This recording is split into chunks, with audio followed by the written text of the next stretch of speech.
This is a recent case. Patient is pregnant, and I can't show you sono because I can't de-identify the images. But on the earlier sonos, it was the configuration of the uterus was that they were trying to figure out suggestive of bicornuate, and this was just a follow-up MRI. And so I'm just going to scroll. This is the axial. You can see the pregnancy right there, and probably coronal is the most telling. So you can see this is the pregnancy, this is the coronal. So the patient does have an anomaly, uterine anomaly, but not really bicornuate. So anybody has thoughts what's happening?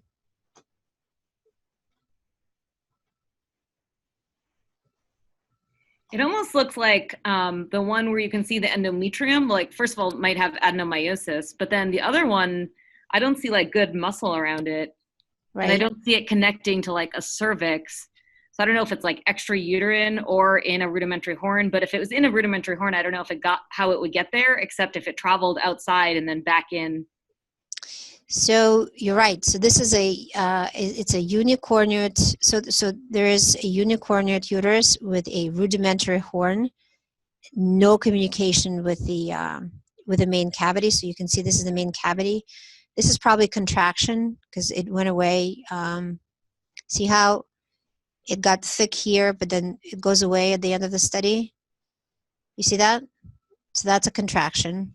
And you see the same thing, nice normal junctional zone, and at the end of the exam it becomes thickened. It does look like adenomyosis, but because of the change, that's what uterine contraction looks like.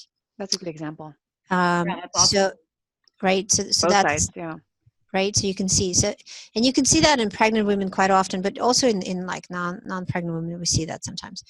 Anyway, so back to this. So this is a pregnancy in a rudimentary horn. I think that the fallopian tube actually comes here into this horn.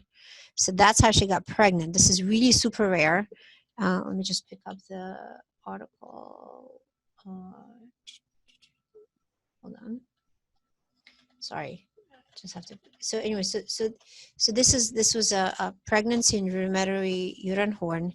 Again, not much in terms of, you can see here basically the same thing that we have in our case, except for the endometrial lining is much thicker in our case.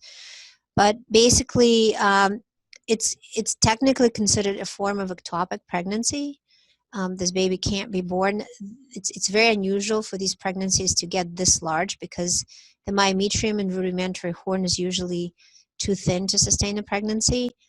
And the danger of these patients is that they will present with with uterine rupture and massive hemorrhage. So this was unsuspected. This is from a couple of days ago, from like last week. From a week ago. So she was 22 weeks pregnant. Based on that article that I just showed you, they advocate basically removal of the pregnancy. They may try to, keep her going until she's 24 weeks to try to save the baby. But this is super rare. Okay. There's a question. Go ahead. I can't see the screen. No, we'll share it with you. Can this appearance be confused with uterine didelphis? Right. So for didelphis, right, this would have to be communicating with a second cervix, and you see here's a sagittal. You can see one cervix, right, and then there's no communication of this with anything here. So this, as you scroll through, you see this. Initially, I thought maybe it's an intra-abdominal pregnancy, but when you look carefully, you can actually see myometrium. And on coronals, again, you can see myometrium connecting the main uterus and this. Right, that's... like differentiating from like fallopian, is it because it's too big, right? It's too big and you don't see the myometrial lining with the fallopian ectopic. So for fallopian ectopic to get to this pregnant, I'm not even sure if that's possible. Right, because it'll just rupture. Right, but also again, you can see the claw sign, and I just recall that this thing has a here. So this is what we're looking at. We're looking at the unicornuate uterus, right, with a non-communicating. Your voice got soft. Sorry. I'm sorry. There it is. Can you hear? Okay. Yeah. No, because I'm talking into dictaphone. Radiologist style. No, because this serves as a microphone. Anyway, so this is what we have. We have a unicornuate uterus with a rudimentary horn with a cavity which is non-communicating. Mm-hmm.